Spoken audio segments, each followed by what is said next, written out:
Nakiisa ang ilang personalidad at iba't ibang rehiyo o relihiyon sa Million People March kontra pork barrel sa Luneta kahapon. Ang social activist na si May Paner o mas kilala bilang Juana Change, nakamaskara ng baboy at may suot na bariles na may nakasulat na scrap pork barrel.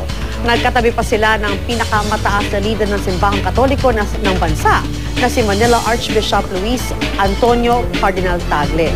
Nakimarcha at nagsalita sa rally si Tagle. Ang kanyang pakikisa, sorpresa raw at hindi inaasahan maging ng mga nasa likod ng Million People March. Sa kanyang talumpati sa protesta, sinabi niyang panahon na para makinig sa pulso ng taong bayan. Matatanda ang naluha noon si Tagle na ipahayag ang dismay at lungkot sa pagbulsa ng pork barrel sa halip na mapunta ito sa mga nangangailangan.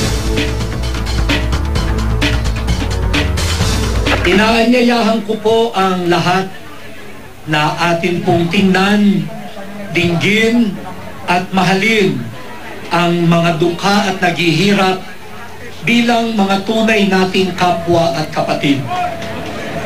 Atin din pong damahin ang tibok ng puso ng ating bayan.